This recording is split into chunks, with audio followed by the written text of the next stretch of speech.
ஓம் சாய்ராம், ஜெய் சாய்ராம். என் அன்பு குழந்தையே, இவ்வுலகில் தூற்றுவோர் இருந்து கொண்டேதான் இருப்பார்கள். அவர்களையெல்லாம் நீ கண்டு கொள்ளாதே. அவர்களால் உன் மனம் என்பது இப்போது கனத்த அமைதியுடன் இருக்கிறது. உன் மனம் இப்பொழுது அதிக பாரமாக இருக்கிறது. இந்த பாரத்தை கொண்டு போய் எங்கே இறக்கி வைக்குவது என்று தெரியாமல் தவித்து கொண்டிருக்கிறாய். சில நிகழ்வின் வெளிப்பாடுதான் உன்னுடைய மனதை பாதித்து இப்படி நீ நொறுங்கி போயிருப்பதற்கு காரணம். அவற்றை எல்லாமே நான் சரி செய்யத்தான் நான் வந்திருக்கிறேன். அதை சரி செய்ய நான் இருக்கிறேன். உன்னை நான் மறந்துவிட்டேன் என்று ஒருபோதுமே நினைக்காதே. என் உயிர் நீ. நான் என் உயிரை எப்படி மறப்பேன்? உயிர் இருந்தால்தானே நின்னால் இருக்க முடியும், என்னால் பேச முடியும். அதனால் என் உயிரை நான் மறக்கவே மாட்டேன். நீ என்னுடைய உயிரான பிள்ளை. விரைவில் அனைத்துமே மாறி இனி உனக்கு நிச்சயமாகவே வெற்றி கிடைக்கும்படி செய்வேன். உனக்கு துணையாக என்றுமே இருப்பேன். உன் மனதிலுள்ள பாரத்தை நான் இறக்கி வைக்கிறேன். கவலைப்படாதே. அந்த பாரம் சுமை தெரியாமல் உன்னை நான் பாதுகாக்கிறேன். உன்னை விட உனது பிரச்சனைகளை பற்றி உன்னை படைத்தவனுக்கு தெரியாதா? உன்னை படைத்தவன் நான் தான் என்று உனக்கு தெரியும். அப்படி இருந்தும் வீணாக கவலைப்படாதே. உன்னை படைத்தவனுக்கு நன்றாகவே தெரியும் உன்னுடைய பிரச்சனை என்ன என்பது. அவன் மீது முழு நம்பிக்கை வை. உன்னை அவன் நிச்சயமாகவே காப்பான் என்று நம்பிக்கை கொள். நிச்சயமாகவே நான் உன்னை காப்பேன். ஏனென்றால் நீ என்னுடைய பிள்ளை. மற்றவர்களுக்கு எண்ணத்தோடு நன்மைகள் செய்தாலும் உன்னை எல்லோருமே சுயநலவாதி, சந்தர்ப்பவாதி என்றுதான் கூறுகிறார்கள். ஆனால் உன்னை சுற்றி உள்ளவர்கள்தான் சுயநலத்திற்காக உன்னிடம் பழகுகிறார்கள். தவறு செய்பவர்கள் அவர்கள். ஆனால் கெட்ட பெயரோ உனக்கு வந்து சேருகிறது என்று நீ வருந்துகிறாய். கவலை கொள்ளாதே. அப்படியென்றால் நீ என்ன செய்ய வேண்டும் என்று யோசித்து செயல்படு. சுயநலத்திற்காக பழகும் பழக்கம் உனக்கு தேவையா என்று யோசித்து செயல்படு. அந்த கெட்ட பெயர் உனக்கு தேவையா என்று யோசித்துப்பார். வருந்தாதே. சுயநலம் கொண்டவர்கள் என்று யாரையும் குறிப்பிட்டு கூற முடியாது. ஏனென்றால் இன்று நன்மையாக உனக்கு தெரியும் அவர்களின் செயல்கள் நாளை உனக்கு தவறாக தெரியும். அதற்காக அவர்களின் செயல்களையும் நம்பிக்கை துரோகத்தையும் நான் சரி என்று கூறவில்லை. இங்கு வாழும் எல்லோருக்குமே ஏதாவது ஒரு எதிர்பார்ப்பு யாரிடமாவது இருந்து கொண்டுதான் இருக்கிறது.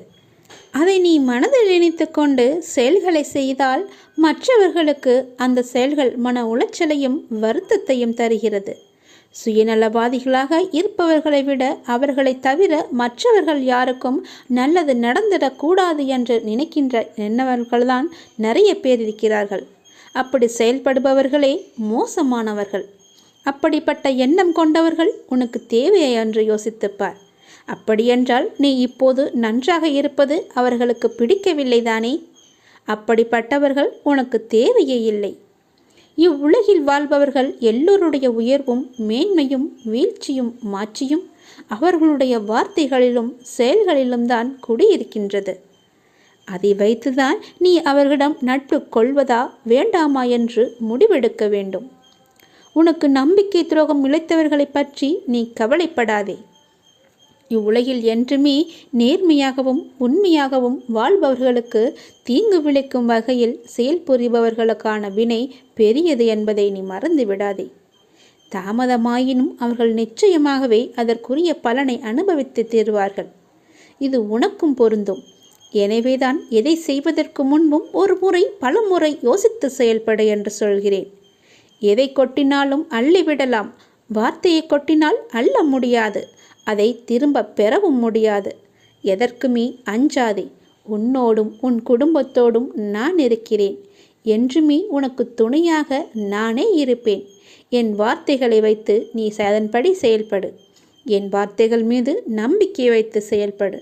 உனக்கு துணையாக என்றுமே இருப்பேன். என் மீது நம்பிக்கை கொள். உன் மனபாரத்தை எல்லாமே இறைவனிடம் ஒப்படைத்துவிட்டு நிம்மதியாக இரு. உன் மனக்கவலையை நான் நிச்சயமாகவே அறிவேன். உனக்கானதை நிச்சயம் உன்னை நான் அடைய வைப்பேன். என்னை நம்பு. உனக்கு எல்லாமே நல்லதாகவே நடக்கும். இந்த அப்பாவின் ஆசி உனக்கு எப்போதுமே உண்டு. முழுவதுமாக தருகிறேன். என்னை ஒரே ஒரு முறை முழு பௌர்ணமி அன்று என்னை வந்து பார்த்துவிட்டு செல் எல்லாமே நல்லதே நடக்கும் உனக்கு. உன்னை தேடி யதார்த்தமாக ஒருவர் வருகிறார் என்றால் அவர் எதற்காக வருகிறார் தெரியுமா? இந்த இடத்திற்கு போனால் கிடைக்கும் என்ற நம்பிக்கையோடு தான் வருகிறார். உன்னால் கொடுக்க முடியும் என்ற நம்பிக்கையோடு தான் வருகிறார். அவருக்கு இருக்கும் நம்பிக்கை உனக்கு இல்லையா? உன்னால் கொடுக்க முடியவில்லையா? எல்லாம் முடியும். நீ ஒரே ஒரு முறை கொடுத்துப்பார். உன்னால் இல்லை என்று சொல்ல முடியாத அளவுக்கு எல்லாமே உன்னை தேடி தானாக வரும். அகண்ட பிரார்த்தனையை நீங்கள் மேற்கொண்டு பாருங்கள். சக மனித உயிர்களின் துன்பத் துயரங்களை காணும்போது இறைவனிடம் அவர்கள் நலம் வாழ மன்றாடி பிரார்த்தனை செய்யுங்கள். இது உங்களின் துயரத்தை நீங்கள் இறையிடம் கூறாமலேயே போக்கக்கூடிய நல்வழியை அமைத்து தரும். நம்மிடம் உள்ளதை நம்மால் முடிந்ததை செய்வது, மற்றவர்கள் நன்றாக இருக்க வேண்டும் என்ற எண்ணம் படைத்தவன் மட்டுமே புண்ணியத்தை செய்ய வேண்டும் என்று நினைப்பான். அப்படிப்பட்ட நல்ல மனம் ஒன்றே போதும் புண்ணியம் செய்வதற்கு. ஆம், புண்ணியம் செய்ய மனம் வேண்டுமே தவிர பணம் தேவையில்லை. உங்கள் மனம் நல்லதையே நினைக்கட்டும், அதுவும் மற்றவர்களுக்காக இருக்கட்டும். இதுதான் புண்ணியம். மற்றவர்களின் துக்கங்களை உங்களது என்று எண்ணி வருந்தி பாருங்கள். உங்களுக்கு கிடைக்காவிட்டாலும் பரவாயில்லை, மற்றவர்களுக்காவது கிடைக்கட்டும் என்று வேண்டிக் கொள்ளுங்கள். மனமுருக வேண்டிக் கொள்ளுங்கள், மனதார வேண்டிக் கொள்ளுங்கள். அனைத்து உயிர்களுக்கும் உங்களுக்கும் தொடர்பு உண்டு என்று எண்ணிக்கொள்ளுங்கள். உங்களால் அனைவருக்கும் அன்பான ஆதரவான எண்ணங்களை அளிக்க முடியும் என்று நினைத்து பாருங்கள். உங்கள் எண்ணங்கள் அனைத்தையும் நிறைவேற்றும் என்று நம்புங்கள். இறைவனை துணைக்கு அழையுங்கள். மற்றவர்களுக்காக உதவ இறைவனிடம் நீங்கள் வேண்டுங்கள். தன்னலமற்ற எண்ணத்தை இவ்வுலகில் பரவ விடுங்கள். அனைவரும் உங்களுக்கு அன்பானவர்களாக மாறிவிடுவார்கள். உங்கள் உள்ளம் மகிழ்ச்சியாகிவிடும். அனைவரும் நிம்மதியாக வாழ்வார்கள். அந்த மகா புண்ணியம் உங்களை மட்டுமே வந்து சேரும். இந்த புண்ணிய செயலுக்கு நீங்கள் செலவு செய்தது என்ன? பிரார்த்தனை மட்டுமே, வேறு ஒன்றுமே கிடையாதே. ஒரு பைசா கூட நீங்கள் செலவு செய்யவில்லை. எங்கும் அலையவும் இல்லை. யாரிடமும் கோபமும் கொள்ளவில்லை. பொய்யும் கூறவில்லை. யாரிடமும் எதற்காகவும் நீங்கள் கையேந்தவும் இல்லை. யாரும் உங்களை குறை கூறப் போவதும் இல்லை. எதையும் நீங்கள் இழக்கப் போவதும் இல்லை. எதையும் இழக்காமல் நீங்கள் புண்ணியத்தை மட்டுமே சம்பாதித்திருக்கிறீர்கள். சரி, இதை எப்படி நாம் செயல் வடிவத்திற்கு கொண்டு வருவது என்பதை பார்ப்போமா? இதை செயல் வடிவத்திற்கு கொண்டு வருவது மிக மிக எளிது. தினமும் ஏதேனும் ஒரு நேரத்தில் யாராவது ஒருவர் நன்றாக இருக்க வேண்டும் என்று எண்ணி பழகிக்கொள்ளுங்கள். இதற்காக நேரம் காலம் எல்லாம் பார்க்க தேவையில்லை. எந்த நேரத்திலும் யாருக்காகவும் எண்ணிக்கொள்ளலாம். ஆரம்பத்தில் சொந்த பந்தங்களுக்காக வேண்டிக் கொள்ளுங்கள். நாளடைவில் கண்ணில் படும் அனைவருக்காகவும் வேண்டிக் கொள்வீர்கள். நாட்கள் செல்ல செல்ல நீங்கள் கேள்விப்பட்டவர்களுக்காகவும் அவர்கள் நல்ல முறையில் வாழவும் நீங்கள் எண்ண துவங்குவீர்கள். நீங்கள் வேண்டிக் கொள்ளும் நபர் பற்றி கவலைப்படாதீர்கள். அவர் எவ்வளவு மோசமானவராக இருந்தாலும் அவர் நல்ல முறையில் வாழ வேண்டும் என்று நீங்கள் வேண்டிக் கொள்ளுங்கள். ஒரு ஆம்புலன்ஸ் வண்டி சத்தம் கேட்கும் போதெல்லாம் அதில் பயணம் செய்பவர் நல்ல முறையில் குணமடைய இறைவனை வேண்டிக் கொள்ளுங்கள். யாரோ ஒருவர் விபத்தில் அடிபட்டு விட்டார் என்று கேள்விப்பட்டால் அவர் உடல் நலம் பெற எண்ணிக்கொள்ளுங்கள். மனிதர்கள் மட்டுமல்ல, அனைத்து உயிர்களிடமும் இந்த செயலை நீங்கள் செய்யுங்கள். தெருவோரம் ஒரு மரம் வெட்டப்பட்டிருந்தால் அதற்காகவும் நீங்கள் எண்ணிக்கொள்ளுங்கள். அந்த மரத்தை வெட்டியவர் மேலும் சில மரங்களை நடட்டும் என்று வேண்டிக் கொள்ளுங்கள். வெட்டப்பட்ட மரம் மற்றவர்களின் வாழ்வாதாரத்திற்கு உதவட்டும் என்று எண்ணிக்கொள்ளுங்கள். உலகத்தில் உள்ள அனைவரும் நன்றாக இருக்கட்டும் என்று ஒற்றை வரியிலே முடித்து கொள்ளாதீர்கள். ஒவ்வொருவரையும் நினைவில் வைத்து தனிப்பட்ட முறையில் அவர்களுக்காக நீங்கள் நன்மைக்காக வேண்டிக் கொள்ளுங்கள். இதுபோல் அகண்ட பிரார்த்தனையை மேற்கொள்ளுங்கள். மிக பெரிய புண்ணியம் உங்களை வந்து சேரும். இப்படியெல்லாம் செய்ய முடியுமா கேட்டால் நிச்சயமாகவே செய்ய முடியும். இந்த எண்ணங்களுக்காக நீங்கள் பணமாக செலவு செய்ய வேண்டியது எதுவுமே கிடையாது. ஆனால் இதன் மூலம் கிடைப்பதோ மிக பெரிய புண்ணியம்.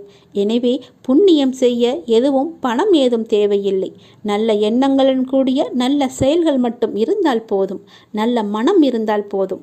எல்லாமே உங்களை தேடி தானாகவே வரும். அந்த இறைவனே உனக்குள்ளே குடியேறி விடுவார். பிறகு என்ன? நீதான் கடவுள். எல்லாம் நல்லதே நடக்கும். நாம் கடவுளிடம் எது வேண்டுமானாலும் அவர் அமைதியாக இருப்பதற்கு காரணம் இருக்கும். நீங்கள் கடவுளிடம் பேசுவதை மட்டும் நிறுத்திவிடாதீர்கள். இறைவனிடம் நீங்கள் பேசுங்கள். இறைவனிடம் பேசும் வார்த்தைகள் மிகவுமே வலிமையானவை. இறைவனிடம் திரும்ப திரும்ப ஒரு விஷயத்தையே சொல்லும்போது அது கண்டிப்பாக நிறைவேறியே தீரும். இறைவனிடம் நீங்கள் கேட்கும் ஒவ்வொன்றையும் அவர்கள் கவனித்து கொண்டு தான் இருக்கிறார். உங்கள் பிரார்த்தனைகள் கண்டிப்பாக ஒரு நாள் நிறைவேற்றப்படும். அவருடன் பேசுவதை மட்டும் நிறுத்திவிடாதீர்கள். ஒரு விஷயம் நமக்கு நடக்க வேண்டும் என்றால் இறைவனிடம் முறையிட்டு கொண்டே இருங்கள். இது நடந்தே ஆக வேண்டும், இதை சரி செய்யுங்கள் அப்பா என்று சொல்லிக் கொண்டே இருங்கள். நிச்சயமாகவே அவர் உங்கள் பிரார்த்தனையை நிறைவேற்றி தருவார். நம்பிக்கையோடு இருங்கள். அவர் தருவார் என்ற நம்பிக்கையோடு இருங்கள். நம்பிக்கை இருந்தால் அந்த வானமும் நமக்கு வசப்படும். இந்த பிரபஞ்சத்தையே ஆளும் மிகப்பெரிய சக்தி உங்களது தேவைகளையும் கண்டிப்பாக நிறைவேற்றும். இறைவனால் நிறைவேற்ற முடியாத அளவிற்கு பெரிய பிரார்த்தனைகள் எதுவுமே கிடையாது. அவர்தான் அந்த பிரச்சனையை உருவாக்கியவருக்கு பிரச்சனையை தீர்க்க தெரியாதா? உங்களுக்கு தேவையானதை கண்டிப்பாக அவர் வழங்கிக் கொண்டே இருப்பார். அதை யாராலும் தடுக்க முடியாது. இதுவரை இறைவன் கொடுத்ததற்கு இனி கொடுக்க போவதற்கும் என அனைத்துக்குமே நீங்கள் நன்றி சொல்ல வேண்டும். நன்றி சொல்ல மறவாதீர்கள். உங்களை கைப்பிடித்து வழி நடத்தி கொண்டிருக்கும் சக்தியை முழுமையாக நம்புங்கள். நீங்கள் யார் மீது ஒருவர் மீது நம்பிக்கை வைத்திருக்கிறீர்களோ அது முழுமையான தூய மனதுடன் கூடிய நம்பிக்கையாக இருக்க வேண்டும். எது செய்தாலும் அசைக்க முடியாத நம்பிக்கையாக இருக்க வேண்டும். அப்போதுதான் அவருடைய முழுமையான லீலைகள் நமக்கு தெரிய வரும். என்றுமே அது உங்களை கைவிடாது. உங்களுக்கு வேண்டியது அனைத்தும் வாரி வழங்கும். உங்களுக்கு வேண்டிய அனைத்தையும் பெற்று நீங்களும் உங்களை சார்ந்த அனைவரும் மகிழ்ச்சியோடு வாழ்வீர்கள். அதற்கு அவரே துணையாகவும் இருப்பார். நீங்கள் செய்ய வேண்டியது எல்லாம் அவரிடம் நீங்கள் தினமும் பேசிக்கொண்டே இருப்பது மட்டும்தான். என்ன அப்பா, எப்படி இருக்கிறீர்கள் என்று ஆரம்பித்து எல்லாவற்றையுமே பேசுங்கள். எல்லாவற்றிற்கும் அவர் நிச்சயம் பதில் தருவார். ஆனால் அந்த பதிலுக்கு நீங்கள் கொஞ்சம் காலம் காத்திருக்க வேண்டும். உடனடியாக நடக்க வேண்டும் என்றால் அது நடக்காது.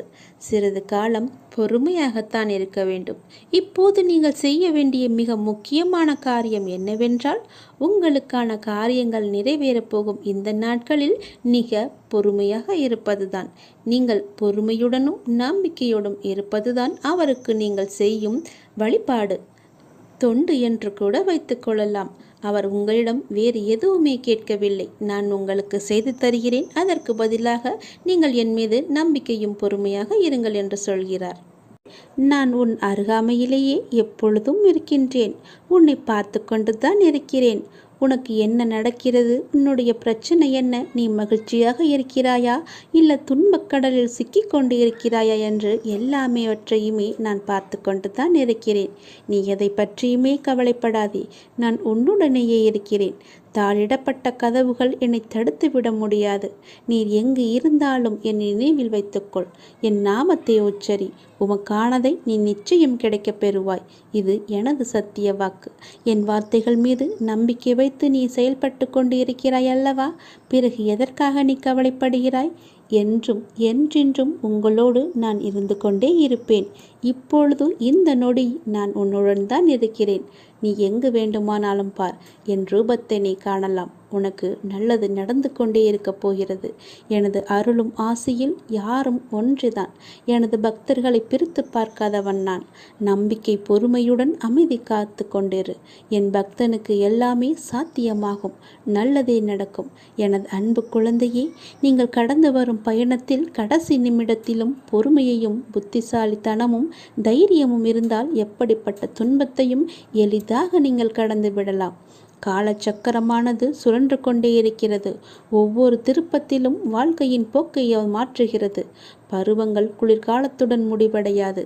வசந்தம் துளிர்விடும் சிறப்புடன் திரும்புகிறது. சுழலும் சக்கரம் மேலும் கீழும் அசைவது போல ஒரு நீண்ட இரவுக்கு பின் அழகான ஒரு வெளிச்சம் வருவது போல ஒரு பிரகாசமான ஒளி உதயமாகும் இல்லவா? அது போலத்தான் உங்களுடைய இன்பங்களும் துன்பங்களும் நம்மை தவிர்க்க முடியாமல் பின்தொடர்ந்து கொண்டிருக்கின்றன. இவை எல்லாமே உன்னுடைய முன்ஜென்ம கர்மாக்கள். ஆனால் தொந்தரவு இல்லாமல் இருப்பது வாழ்க்கையின் முக்கியத்துவம். உண்மையை அறிந்து கொள்ளுங்கள். எதுவாக இருந்தாலும் அப்பாவின் பாதங்களை நீங்கள் சரணடைந்து விடுங்கள். அவருடைய பாதங்களை நீங்கள் பற்றி கொள்ளுங்கள். சதா காலமும் அவருடைய நாமத்தை நீங்கள் ஜபித்து கொண்டே இருங்கள். உங்களுக்கு வேறு எந்த பிரச்சனையும் வராது, எந்த கஷ்டமும் உங்களை நெருங்காது. காலம் கடந்தும் ஆட்சி செய்யும் இறைவனின் முழுமையை நீங்கள் அடைய முற்பட வேண்டும்.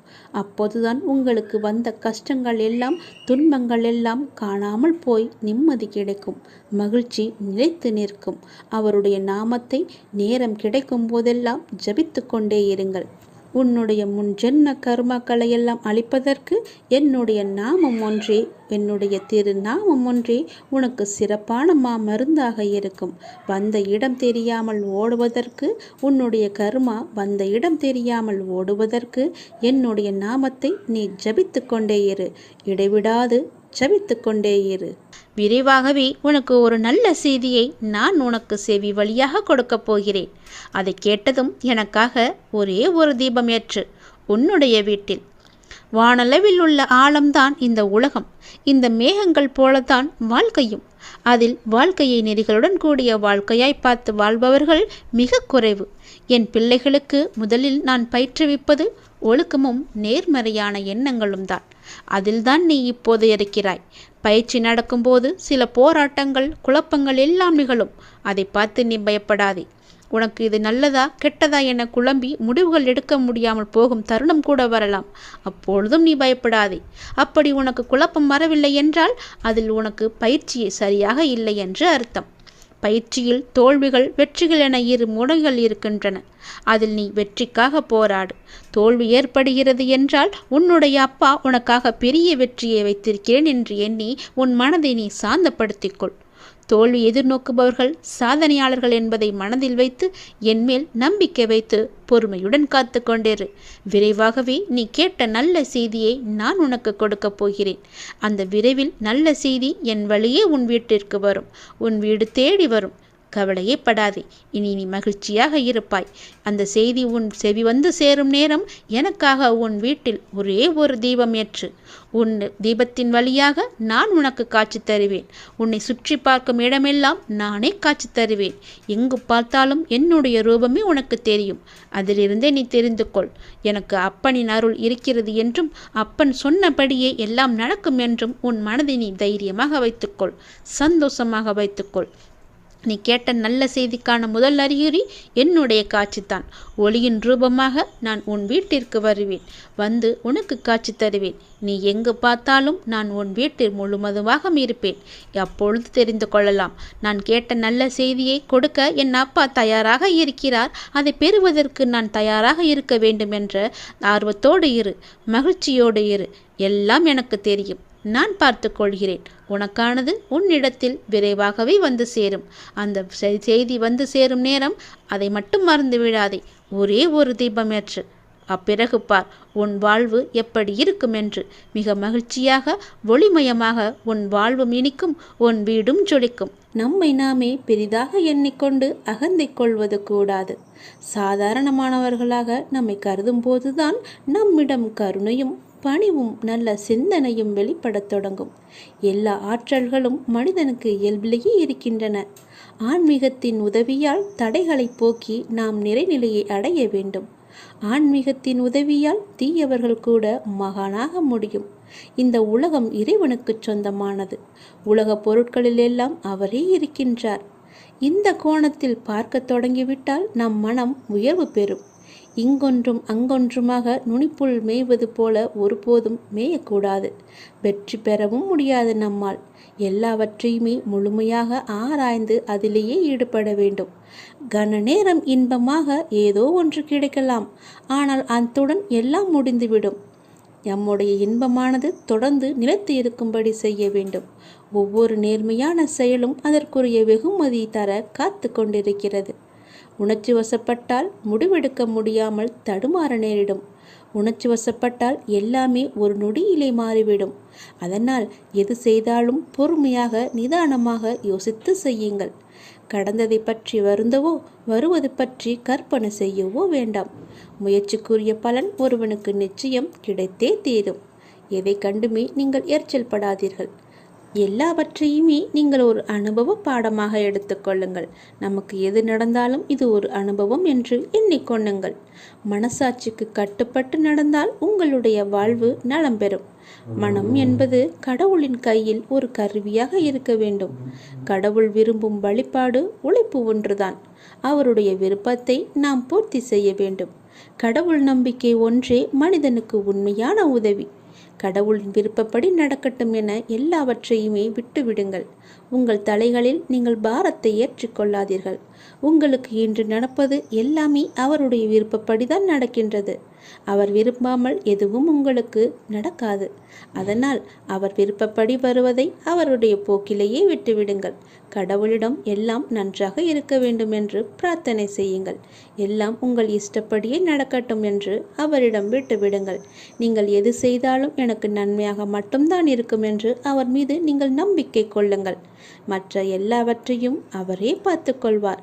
நீங்கள் பயமின்றி நிம்மதியாக கவலைப்படாமல் சந்தோஷமாகவே இருக்கலாம். உனக்கு உள்ள பிரச்சனைகளை பற்றி எனக்கு தெரியாது என்று நினைத்து கொண்டிருக்கிறாய்.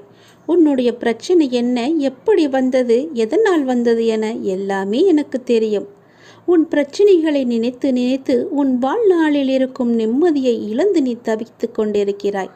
உன் மனதை ரணப்படுத்தி கொண்டு எரிச்சல் பட்டு வாழ்க்கையையே ரணமாக்கி வைத்திருக்கிறாய். அதை எப்படி சரி செய்வது என்று தெரியாமல் இருண்ட காட்டில் நுழைந்தது போல திக்கிட்டு இருக்கிறாய். இதனால் வாழும் வாழ்க்கையே உனக்கு நரகமாக தோன்றுகிறது. ஒரு விஷயம் உனக்கு பிடிக்கவில்லை என்றால் அதை நீ விட்டுவிடு. விரும்பாமல் ஏற்றுக்கொள்வது சரியல்ல. உனக்கு நீயே செய்யும் தீமை. உனக்கு நீயே வேஷம் போடுகிறாய் என்று அர்த்தம். உனக்கு அது நிம்மதி தராது. மற்றவர்களுக்கும் நிம்மதி இல்லாத சூழலை உருவாக்கும். அதை விட்டு நகன்று விடுவதுதான் சிறந்தது உனக்கு. அமைதியாய் போவதில் தவறு இல்லை. ஆனால் அந்த அமைதியை ஏற்க முடியாமல் சில பேர் இருப்பார்கள். காரணம், உன்னிடம் பேசி பழகிவிட்டார்கள். அவர்களுக்கு அது ஏற்றுக்கொள்ளக்கூடியதாக இருக்காது. அவர்கள் செய்யும் சில விஷயங்கள் வருத்தத்தை ஏற்படுத்தியது என்றால் மனம் வருந்தாமல் அமைதியாக நீ விலகிவிடு. அவர்களுக்கு நீ விட்டு சென்றதாக தோன்றும். உண்மையான காரணத்தை அவர்களுக்கு நீ உணர்த்த வேண்டுமென்று அழையாதே. உன்னை புரிந்தவர்களாக இருந்தால் அது அவர்களுக்கு தெரியும். அவர்கள் செய்த தவறு என்ன, எதற்காக நீ அமைதியாக இருக்கிறாய் என்று. இதையெல்லாம் ஒரு விஷயமாக எடுத்துக்கொண்டு நீ கலங்காதே. அதை மற்றவர்களிடம் கோபமாய் வெளிப்படுத்துகிறாய். அப்படி அவர்கள் என்ன செய்தார்கள்? கோபத்தையும் எரிச்சலையும் விடு. உன்னை காயப்படுத்தினது நியாயமில்லைதான். அதற்காக அந்த கோபத்தை மற்றவர்களிடம் காண்பிப்பது மிகவும் தவறு. நிம்மதியுடனும் சந்தோஷத்துடனும் வாழ அதற்கான எல்லா முயற்சியிலும் உன்னை நான் ஈடுபடுத்தி செய்ய வைப்பேன். நானே துணை நின்று உன்னை காப்பேன். நீங்கள் வாழ பிறந்திருக்கிறீர்கள். வாழ்வை அனுபவித்து வாழ வேண்டும். அதற்கு தடையாக உள்ள கஷ்டங்களையும் பிரச்சனைகளையும் வேறு விதமான சூழல்களையும் நீக்கி எல்லாவற்றிலும் சம்பூர்ணமாக வாழ வேண்டும் என்பதே இந்த அப்பாவின் விருப்பம். அப்பாவின் விருப்பம் உங்கள் வாழ்க்கையில் நடைமுறைக்கு வர வேண்டும் என்றால் அப்பா உங்கள் மனதில் இருக்க வேண்டும். அப்பா என் மனதில் இருப்பதை எப்படி அறிந்து கொள்வது என நீ கேட்கலாம். எந்த மனதில் அமைதியும் சாந்தமும் நிலவுகிறதோ, எந்த மனம் எப்போதும் அன்பினால் நெகிழ்கிறதோ, எந்த மனம் எப்பொழுதும் பொறுமை காக்கின்றதோ, எந்த மனம் அனைத்தையும் சகித்து கொண்டு போகிறதோ அந்த மனதில்தான் அப்பா முழுமையாக இருக்கிறார். சில நேரங்களில் கஷ்டம் கலங்கச் செய்யும், வேதனை திகைக்க வைக்கும், பிரச்சனைகள் மூழ்கடிப்பது போல தெரியும். ஆனால் திகைக்கக்கூடாது. எதையும் முன் ஜென்மத்து வினை என எடுத்துக்கொண்டு இனி வரும் நாட்களில் நாம் நன்றாக இருப்பதற்காக இந்த நிலையை அப்பா தருகிறார் என ஏற்றுக்கொள்ள வேண்டும். மனநிலை மற்றும் மாறுதல்களுக்கு மௌன சாட்சியாக இருப்பவன் இறைவன். அப்பா எனக்கு எதையும் செய்யவில்லை என கதறி அழுத நாட்கள் உண்டு. அழுத நாட்கள் எல்லாமே முடிந்து போகும். ஆனந்தமான காலம் உங்களுக்காக காத்திருக்கிறது. மரம் இலைகளை உதிர்க்க ஆரம்பித்து மொட்டையாகி நின்றால் மரம் பட்டுவிட்டது என நாம் கதறுவது கிடையாதே. இது இலையுதிர்காலம், இனி வசந்த காலம் வரும் என்பதை நினைத்து நாம் காத்திருப்போம் இல்லையா? அப்படியேதான் உங்களுடைய வாழ்க்கையும். இந்த துன்ப நாட்கள் எல்லாமே முடிவுக்கு வரும். முடிவுக்கு வந்து உங்களுக்கு இன்பம் சேரப்போகிறது. அன்றைக்கு நீங்கள் தகுதியாக இருப்பதற்கு இந்த கஷ்டம் என்ற பயிற்சி உங்களுக்கு அளிக்கப்படுகிறது. அப்பா எப்படி முழுமையானவரோ அப்படியே நீங்கள் முழுமையான தன்மை உடையவர்கள். அவரே முழுமையை நோக்கி உங்களை அழைத்து செல்வார். எதை பற்றியுமே நீ கவலைப்படாதே. உன்னோடு நான் எப்போதுமே இருப்பேன். உன் பிரச்சனைகளை நான் தீர்த்து வைக்கிறேன். எதை பற்றியுமே நீ கவலைப்பட்டு கொண்டே உன்னுடைய வாழ்வை நீ இழந்து விடாதே. நிறையவே பிரச்சனை இருக்கிறது. எதை சொல்லி எங்கே போய் அழுவது என்று தெரியாமல் நீ தினமும் புலம்பி தவித்து கொண்டிருக்கிறாய். எனக்கென்று யாருமே இல்லையே, நீங்களும் இருக்க மாட்டீர்களா அப்பா என்று என்னிடமே நீ கேட்கிறாய். உனக்கு யார் இல்லை? எல்லோருமே இருக்கிறார்களே. நீதான் அவர்களை புரிந்து கொள்ளவில்லை. யார் என்று சொல்கிறேன் தெரியுமா? அந்த கடவுளை தான் சொல்கிறேன். உனக்காக அம்மாவாக அந்த அம்மன் இருக்கிறார். அப்பாவாக அப்பன் ஈசன் இருக்கிறார். குருவாக நானும் இருக்கிறேன். உனக்காக எல்லோருமே இருக்கும்போது, உனக்காக அந்த கடவுள்களே இருக்கும்போது நீ ஏன் எனக்கு யாருமே இல்லை என்று சொல்கிறாய்? உன் கவலையை போக்க அந்த படைத்த இறைவன் எங்களுக்கு தெரியாதா? உன் பிரச்சனை என்ன என்பது எங்களுக்கு தெரியாதா? உன் பிரச்சனையை கேட்பதற்கு எவரும் இல்லை என்று நீ கவலைப்படாதே. உனக்காக நாங்கள் எல்லோருமே இருக்கிறோம். எந்த பிரச்சனையாக இருந்தாலும் சரி, எங்களிடம் சொல். உடனே நாங்கள் தீர்வு கொடுக்கிறோம். உனக்காக, என்னுடைய குழந்தைகளுக்காக நாங்கள் எது வேண்டுமானாலும் செய்வோம். உன்னை படைத்தது யார் என்று நினைக்கிறாய்? உன்னை படைத்தது நாங்கள்தான். எங்களுக்கு தெரியாதா? நீ எங்கு, எப்போது, எப்படி பிறக்க வேண்டும், யார் வயிற்றில் பிறக்க வேண்டும், யார் உனக்கு அப்பாவாகவும் அம்மாவாகவும் இருக்க வேண்டும் என்று எங்களுக்கு தெரிந்துதான் நான் உன்னை படைத்தேன். நாங்கள் உங்களுக்கு செய்வது எல்லாமே நன்மையாகத்தான் இருக்கும்.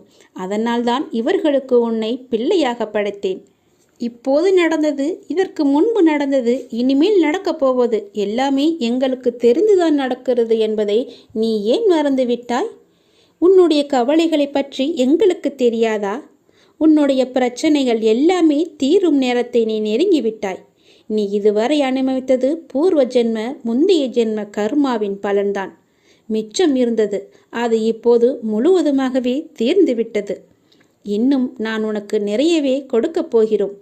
அதை பெறுவதற்கு நீ தயாராக இரு. என்ன கஷ்டத்தை கொடுக்கப் போகிறீர்களா என்று தானே நீ கேட்கிறாய்? அவ்வளவு சோதனைகளை நீ தாங்கி இருக்கிறாய். அவ்வளவு பிரச்சனைகளை நீ பார்த்து இருக்கிறாய். கவலைப்படாதே. இனி வருவது உனக்கு பிரச்சனை அல்ல, உனக்கு கவலையும் அல்ல, உனக்கு சந்தோஷம்தான். உன்னுடைய பிரச்சனைகள் எல்லாமே முடிந்து விட்டது. அதற்கு தீர்வும் நீ கண்டுவிட்டாய். இனி நடக்கப் போவது எல்லாமே உனக்கு ஜெயமாகவே இருக்கும், சந்தோஷமாகவே இருக்கும். நீ கேட்டது அனைத்துமே உங்களுக்கு கிடைக்கும். நீ எதிர்பார்த்தபடியே உன்னுடைய வாழ்க்கை நிச்சயமாகவே அமையும். என் வார்த்தையை நம்பு. உன்னை நான் படைத்தேன்.